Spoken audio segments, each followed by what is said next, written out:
Doctor Yunus কি জিনিস বাঙালি জাতি চিনল না। ডক্টর মোহাম্মদ ইউনূসের যারা ফ্যান ফলোয়ার আছেন তাদের জন্য সম্ভবত এটা একটা ভালো খবর, পাশাপাশি এই ইন্টারিমের সাথে যারা কানেক্টেড আছেন তাদের জন্য এই সংবাদ অনেকটা পিসফুল সংবাদ, অথবা ধরেন একটু টান টান সিনাটা রাখা ওই টাইপের সংবাদ। এই মুহূর্তে ডক্টর ইউনূসের জন্য আশীর্বাদ হয়েছে, যেটা ডক্টর ইউনূস সরকারের দাবা খেলায় ঘোড়ার আড়াই চাল অলরেডি শুরু হয়ে গিয়েছে। এত কাঁচা খেলোয়াড় না, তারা কিন্তু এখন শেষ পর্যায়ে এসে দাবা খেলায় ঘোড়ার আড়াই চালটা দেয়া শুরু করে দিয়েছে। ডক্টর সরকার শুরু করে প্রকাশ করে দিচ্ছে। এখন প্রফেসর ডক্টর মোহাম্মদ ইউনূসের কোর্টে বল চলে গেছে, উনি কফিনের শেষ প্যারাকটা ঢুকবেন। অন্তর্বর্তী সরকারের বিরাট প্রস্তুতিতে তোলপাড় লেগে গেছে। অকল্পনীয়, কেউ কল্পনা করতে পারেনি এত সুন্দর কাজ করবে। চারদিকে প্রশংসার প্রশংসা। এই কাজ করছে, কি করছে? বিএনপি পাড়ায় দেখি কান্নার হিরিক। ফখরুল সাহেব এখন ডেইলি 2 বেলা কান্নাকাটিই করেন। ওদিকে শিলং সালাউদ্দিন সাহেব কি জানি বলেন। হঠাৎ করেই বিএনপির উপরে খড়গ নেমে আসছে। ভারতীয় জানোয়ারের বাচ্চারা কি মানুষ হবে না? এরা কি জানুয়ারি থেকে যাবে? ডক্টর জাকির নায়েক বাংলাদেশে আসবে আগামী মাসে 2 দিনের সফরে। ভারত থেকে পররাষ্ট্র দপ্তর থেকে বলছে যে জাকির নায়েককে যেন ভারতের হাতে তুলে দে। এই জানোয়ারের বাচ্চাদেরকে বলতে চাই, এই জানোয়ারের বাচ্চারা শেখ হাসিনা সহ বাংলাদেশে যে এতগুলা মানুষ খুন গুম করে তোদের দেশে গিয়ে লাখ লাখ আওয়ামী লীগার পালাই আছে, তোরা কি তাদেরকে বাংলাদেশের সরকারের হাতে তুলে দিচ্ছেন? না, সিনেমা দেখেন যে আপনারা সবাই মনে করেন যে সিনেমা যখন দেখেন, সিনেমাটা যখন ভালো লাগে তখন শিল্পীর অভিনয় দেখে শিল্পীকেই অনেকে পছন্দ করেন, অনেকে ছবির পরিচালনা দেখে পরিচালককে পছন্দ করেন, অনেকে সিনেমার গানগুলো ভালো লাগলে গানগুলো দেখেই সিনেমাটাকে পছন্দ করেন।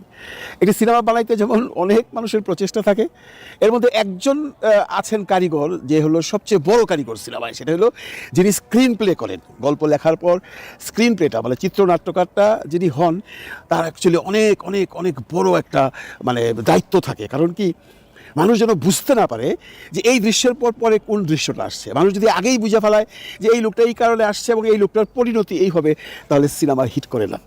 এই সিনেমার চিত্রনাট্য যিনি লেখেন উনি হলেন মূল কারিগর। উনি এমন করে এক চিত্রনাট্যটা লিখবেন যে আপনাকে বুঝতেই দিবে না কোনটার পরে কোনটা আসতেছে, কোনটার পরে কোনটা আসতেছে, এবং শেষে যাই আপনি বুঝবেন যে আচ্ছা তাহলে এই ঘটনা। আমাদের রাজনীতিতে এখন যিনি চিত্রনাট্য লিখতেছেন উনি বহুত বড় চিত্রনাট্যকার। কেন এই কথাগুলো বললাম, দেখেন এই আন্দোলনের পরে যখন এনসিপি প্রতিষ্ঠিত হইল বা গঠিত হইল, তখন সবাই বলল এটা প্রফেসর ডক্টর মোহাম্মদ ইউনূসের একটা টিম এবং এটা একটা কিংস পার্টি। এটা বহুদিন চললো, মানে চিত্রনাট্যকার এমন করে লিখছে যে এটাকে সে বহুদিন চালাবে। তারপরে একটা সময় আইসা উনি এটাকে ঘুরাবেন। কেমন, যেমন ধরেন যখন কিংস পার্টি শুনতে লাগলাম, আমরা কনফার্ম হয়ে গেলাম যে এটা কিংস পার্টি এবং প্রফেসর ডক্টর মোহাম্মদ ইউনূসের একটা আনুকূল্য আছে এবং প্রফেসর ডক্টর মোহাম্মদ ইউনূস ওনাদেরকে সর্ব বিষয়ে সহযোগিতা করতেছে। একটা সময় আসলো, মানে চিত্রনাট্য এমন করে ঘুরে ফেলাইলো যে এই কিংস পার্টি আর কিংস পার্টি নাই, এই কিংস পার্টির ছেলেরা যাদেরকে প্রফেসর ডক্টর মোহাম্মদ ইউনূস একদিন বলছিলেন এই ছেলেরাই আমার নিয়োগকর্তা, সেই ছেলেরাই তাদের যে নিয়োগপ্রাপ্ত প্রধান উপদেষ্টা তার সম্পর্কে কুৎসা কাটানো শুরু করে দিল। এগুলো প্রথম ধাক্কা। এই সময় অনেকেই বললো, আরে সরকারের সাথে কি কিংস পার্টির মানে এই যে এনসিপির কোনো গন্ডগোল লেগে গেছে কিনা। এইখানে গল্পের একটা মোটামুটি টান দিয়ে দিল স্ক্রিন প্লে রাইটার। এরপরে যে কিংস পার্টি জামাতের সাথে একটা গাঠবন্ধনের মতো করলো, জামাতের সাথে মেলামেশা করলো, সবাই ধরে নিল যে কিংস পার্টি আর জামাত এক হয়ে গেছে। তারপর ধরেন কিংস পার্টি যখন কোনো সমাবেশ করতে যায় তখন জামাত তাদেরকে তাদের লোকজন দিয়ে একটা বিরাট সাহায্য করে, এবং ধরেই নিয়েছিলাম আমরা তখন জামাত আর কিংস পার্টি এক হয়ে গেছে। কিংস পার্টিতে নাই, কিংস এখন পাবলিক পার্টি হয়ে গেছে এবং জামাতের সাথে একটা গাঠবন্ধন করছে। চলতে থাকলো সেইখানে স্ক্রিন প্লে রাইটার সুন্দর করে চালায় নিতে চাইলেও গল্প মানুষ বুঝতে পারলো যে গল্প তো ভালোই চলছে, এখন দেখে কোন দিকে টার্ন নেয়, কারণ গল্প কিন্তু বুঝতে দেওয়া যাবে না। এরপর হঠাৎ করে দেখলাম যখন 8 দলীয় জামাতরা চিন্তা করলো যে ওরা রাস্তায় নামবে এই কিংস পার্টি মানে এনসিপিকে নিয়ে, তখন আগের রাতে এনসিপি বাগড়া দিল, বললো না আমরা এই আন্দোলনে নাই। যে আন্দোলনটা ছিল ডিরেক্ট পিয়ার পদ্ধতি নিয়ে, আপনাদের মনে আছে জামাত, ইসলামী আন্দোলন, হেফাজতে মিলে সবাই মিলে একটা বড় সমাবেশ করছিল, মিছিল করছিল, তখন জামাতের সাথে কিন্তু কিংস পার্টি যায় নাই। চিত্রটা একটু আবার ঘুরে গেলো, হ্যাঁ জামাতের সাথে কিংস পার্টির লেগে গেছে, মানে এনসিপির লেগে গেছে। এখন বাজারে ঘটনা হইলো জামাত এবং এনসিপি আলাদা হয়ে গেছে। তার মানে এনসিপি সরকারের সাথেও নাই, জামাতের সাথেও নাই। এনসিপি কোথায় গেছে? এনসিপি গেছে বিএনপির কাছে, ওখানে সিট ভাগাভাগি করতেছে। অনেকেই বলতেছে ওনারা 100টা সিট চাইছে, 50টা সিট চাইছে। সালাউদ্দিন সাহেব বারবারই বলছে যে না আমাদের সাথে কথাবার্তা হচ্ছে। এনসিপি থেকে কিন্তু কখনো বলা হয় নাই যে আমরা সিট চাইছি তাদের কাছে, তাদের সাথে সমঝোতা করতেছি। কারণ আমরা দেখছি বিএনপির অনুষ্ঠানে ওদের যাইতে মানুষ ধৈর্যই নিছে, মানে স্ক্রিন প্লে রাইটার এমন চালাকভাবে লেখছে গল্পটা যাতে কারণে বুঝতে না নেই। এখন প্রফেসর ডক্টর মোহাম্মদ ইউনূসের কোর্টে বল চলে গেছে, উনি কফিনের শেষ প্যারাকটা ঠুকবেন, উনি কিভাবে ঠুকবেন, কোন দিকে ঠুকবেন, উনি ছাড়া কেউ আর এটা নিয়ে আলোচনা করে সমালোচনা করে কোনো লাভ নাই। বল তার কোর্টে চলে গেছে, উনি প্যারাক হাতুড়ি পাটল সব রেডি করছে, কফিন টফিন সব রেডি আছে, এখন খালি ঠুকবেন। সেটা কবে ঠুকবেন? 2-1 দিনের মধ্যেই ঠুকবেন। এই ঠুকাঠুকির পরেই দেখবেন পুরো রাজনীতির মাঠ আলাদা হয়ে গেছে, অন্যরকম হয়ে গেছে। এখানে একটা জিনিস বলে রাখি বন্ধুরা, আপনারা একদম শিওর থাকতে পারেন বিএনপি এটার এগেইনস্টে কোনো আন্দোলনে যাবে না। আমার ভাবনা ভুলও হইতে পারে, কিন্তু আমি যেটা নতুন হিসাবে বুঝি বিএনপি কোনো আন্দোলনে যাবে না। এখন আমার প্রশ্ন হলো, ওই যে চিত্রনাট্যকার যিনি লিখেছেন উনি এর পরের গল্পটা কী করে লিখেছেন? কেউ বলছেন পরের গল্প পরিষ্কার, প্রফেসর ডক্টর মোহাম্মদ ইউনূস যে কোনো সময় জুলাই সনদ ঘোষণা করবে, তার ক্ষমতা বলে, যদি এই ক্ষমতা নিয়ে আগেও ডিসকাশন করছি, কেউ বলছে মহামান্য রাষ্ট্রপতিকে দিয়ে করাতে হবে, কেউ বলছে ওনাকে দিয়ে করাতে হবে, মানে প্রফেসর ডক্টর মোহাম্মদ ইউনূসকে দিয়ে করাতে হবে। যদিও যত আইন বিশেষজ্ঞরা, আইন অভিজ্ঞ যারা আছেন, বিভিন্ন বড় বড় আইনজ্ঞরা বলছেন এটা নিয়মের ব্যত্যয়, এটা নিয়মের ব্যত্যয়, এটা করলে এটা হবে, কি হলে কি হবে সেটা পরের ব্যাপার। বাংলাদেশ এই 24শে জুলাইয়ের পর, গণ আন্দোলনের পর যে সরকার প্রতিষ্ঠিত হয়েছে, এরাই সরকার, এরাই সবচেয়ে বড় ভূমিকা পালন করছে। এরা যদি কোনো আইন প্রণয়ন করে, সেই আইনটাকে অবজ্ঞা করার মতো ক্ষমতা আমার মনে হয় বাংলাদেশের কোনো জনগণের নাই, কোনো সরকারের নাই, কোনো নতুন সরকারের নাই। উনি এটা করবেন এবং যে কোনো সময় করবেন। এইভাবেই চিত্রনাট্য লেখা হয়েছে। এখন দেখা যাক আমার চিত্রনাট্য, আমার ভাবনা এবং এই যে চিত্রনাট্যকারের ভাবনা এক কিনা। জাকির নায়েককে চায় ভারত।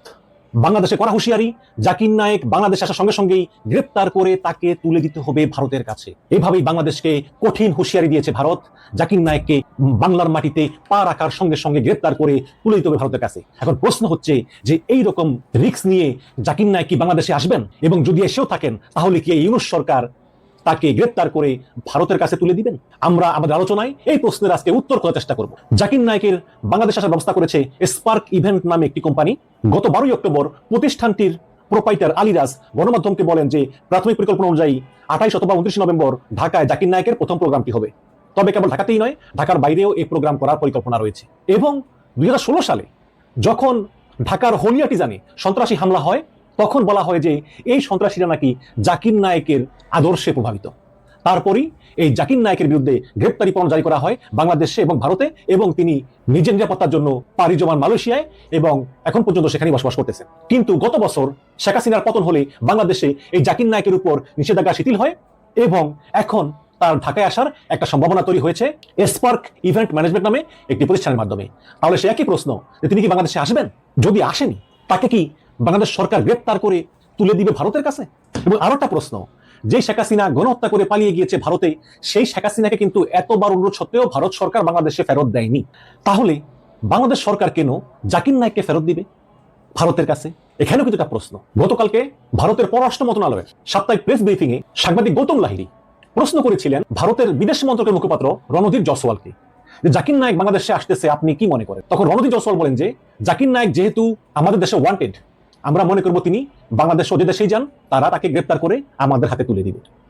তো আমি এখন সেই সাংবাদিক গৌতম লাহিড়ীকে প্রশ্ন করব যে আসলে তিনি কি ভাবছেন, এই জাকির নায়েক বাংলাদেশে আসবে কিনা, বা আসলে কি হতে পারে, বা কি পরিকল্পনা, এই সব নিয়ে আসলে চলুন আমরা সরাসরি চলে যাই সাংবাদিক গৌতম লাহিড়ীর কাছে। গৌতম লাহিড়ী হচ্ছে প্রেস ক্লাব ইন্ডিয়ার সভাপতি এবং তিনি একজন সাংবাদিক নেতাও বটে। চলুন তার কাছ থেকে শুনে আসি। বাংলাদেশ সরকার তিনি এলে কি করবেন সেটা এখন আগাম বলাটা মুশকিল। তবে আমার মনে হয় না বাংলাদেশ যদি আসেন তাহলে বাংলাদেশ সরকার তাকে ভারতের হাতে তুলে দেবেন এমনকি, কারণ যেহেতু কোনো ইন্টারপোলের এখনো কোনো নোটিশ নেই জাকির নায়েক। ভারতে যিনি ভারত থেকে পলাতক, ভারতে অপরাধী, কিন্তু ইন্টারপোলের নোটিশ থাকলে হয়তো একটা অন্যরকম মানে হতো। সেই কারণে বাংলাদেশের সরকারের পক্ষে যুক্তি থাকবে যে তাকে ভারতের হাতে তুলে দেওয়ার কোনো প্রশ্নই ওঠে। দেখেন, আমাদের বাংলাদেশের জন্মই হয়েছে ভারতের ষড়যন্ত্রের কারণে। এটা আমি নির্ভয়ে, আপনি আমাকে যে ট্যাগেই দেন না কেন, আমার কোনো ভয় নেই। আমাকে পাকিস্তানের ট্যাগ দেন, আপনি আমাকে যে কোনো ট্যাগ দিতে পারেন, আমার কোনো ভয় নেই। তবে আমি এটা স্পষ্ট, আমি মরার আগ পর্যন্ত বলে যাব, আমরা এই বাংলাদেশ পেয়েছি আমাদের সক্ষমতার মাধ্যমে নয়। এই বাংলাদেশ আমরা পেয়েছি ভারতের ষড়যন্ত্রের কারণে।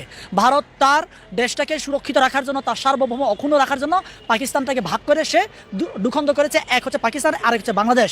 সেই বাংলাদেশটাকে তার হাতে নিয়ন্ত্রণে রাখার জন্য এবং এই বাংলাদেশটাকে যাতে করে তার মনের মতো পরিচালনা করার জন্য কিন্তু সে বারে বারে কি সে এই বাংলাদেশের তথাকথিত যে সকল বিগত দিনগুলোতে যারাই ক্ষমতায় ছিলেন তারা প্রত্যেকে কিন্তু ভারতের নিয়ন্ত্রণে কিন্তু থেকেই এই দেশটাকে পরিচালনা করেছেন। তাই আমরা স্বপ্ন দেখি এই জুলাই পরবর্তী যে আমরা জেনারেশন যদি আমরা বলি যে আমরা স্বপ্ন দেখি আমরা বাংলাদেশে যারা আছি আমরা প্রত্যেকে বাংলাদেশ কেন্দ্রিক স্বপ্ন দেখবো, এবং বাংলাদেশে যারাই কিনা চেয়ারে বসবেন, এটা জামাত হতে পারে, এটা বিএনপি হতে পারে, এটা গণ অধিকার পরিষদ হতে পারে, কিংবা এটা এনসিপি হতে পারে, অথবা নতুন কোনো একটা দল হতে পারে, এই চেয়ারে যারাই বসবে আমি চাই যে ভারতকে যাতে করে বন্ধু মনে না করে শত্রু হিসেবে চিহ্নিত করে ওরা চেয়ারে বসুক। ওরা বারে বারে চেষ্টা করছে জামাতের নেতাদেরকে তাদের ভাগিয়ে নিয়ে যাওয়া, বিএনপি নেতাদেরকে তাদের পক্ষে নিয়ে যাওয়া, কারণ সামনে যারা ক্ষমতায় কারা আসছে এটাকে ওরা একটা মেকানিজম করে, ওরা ধারণা করে, এই ধারণার প্রেক্ষিতে ওরা যারাই ক্ষমতায় আসবে বলে মনে করে তাদের প্রত্যেকে ওরা পকেটে রাখার চেষ্টা করে, এবং পকেটে রাখার মাধ্যমে ওরা এই বাংলাদেশটাকে তাদের নিয়ন্ত্রণে রাখার চেষ্টা করে। শেখ হাসিনার মাধ্যমে এটাই করে আসছিল বিগত দিনগুলো, যার কারণে আমরা শেখ হাসিনাকে আমরা অপছন্দ করতাম। তো এই যে সামনে যে সরকারগুলো আসবেন, এই সরকারগুলো যদি তাদের মুখাপেক্ষি হয় তাহলে তো ভাই হবে না। তাই বারে বারে ওরা চেষ্টা করে, ওদের কাজই হচ্ছে বিভাজন করা, যাতে করে আমরা ঐক্য না হই। দেখেন, আমি একটা ব্যক্তির নাম আমি সবসময় স্মরণ করি, সেটা হচ্ছে আপনার মাহাথি, মালয়েশিয়ান আপনার স্বপ্নদ্রষ্টা বলা হয় যাকে, যিনি বাংলাদেশের বীর বাঙালি, যেই বাঙালি আপনার এই একটা দেশকে ভিন দেশে গিয়ে যদি একটা দেশকে পরিবর্তন করে ফেলতে পারে, সেই জায়গায় আমাদের বাংলাদেশে 20 কোটি বাংলাদেশি আছে, তাহলে আমরা কি পরিবর্তন করতে পারবো না? হাজার হাজার মাহাথির আমাদের বাংলাদেশে, কোটি কোটি মাহাথির, আমরা কি বাংলাদেশ পরিবর্তন করতে পারবো না? অবশ্যই পারবো। কিন্তু আমরা এই যে একে অন্যের মাঝে বিভাজন, অনৈক্য এগুলো রেখে দেওয়ার কারণে আমরা বাংলাদেশটাকে আমরা এগিয়ে নিতে পারছি না। সিঙ্গাপুরের কথা আমি বলি, সিঙ্গাপুর আমাদের ঢাকা শহর থেকে অনেক ছোট শহর, এই শহর আজকে পৃথিবীর মানচিত্রে উঁচু হয়ে দাঁড়িয়ে আছে, আর আমরা পিছিয়ে আছি। তার কারণ হচ্ছে এই পার্শ্ববর্তী রাষ্ট্র ভারতের কারণে। তাই আপনি যে প্রশ্নগুলো করছেন যে এই যে বিভাজন, অনৈক্য কিংবা ষড়যন্ত্রগুলোর পিছনে ভারতের হাত আছে কিনা, 100% তাদের হাত আছে। এই কথা বলে হয়তো অনেকে বলবেন ভাই আপনি কথা বললেই আপনি ভারতকে টেনে নিয়ে আসেন। অবশ্যই ভারত যতদিন পর্যন্ত আমাদেরকে মুক্ত করবে না ততদিন পর্যন্ত তার বিরুদ্ধে কথা বলা আমাদের জন্য জায়েজ আছে। আমরা এটা নৈতিক অধিকার, এটা আমাদের বলে যেতে হবে মরার আগ পর্যন্ত, যদি আপনি এবং আমরা যদি এই দেশটা ধারণ। বিএনপি পাড়ায় দেখি কান্নার হিরিক। ফখরুল সাহেব এখন ডেইলি 2 বেলা কান্নাকাটি করেন। ওদিকে শিলং সালাউদ্দিন সাহেব কি জানি বলেন।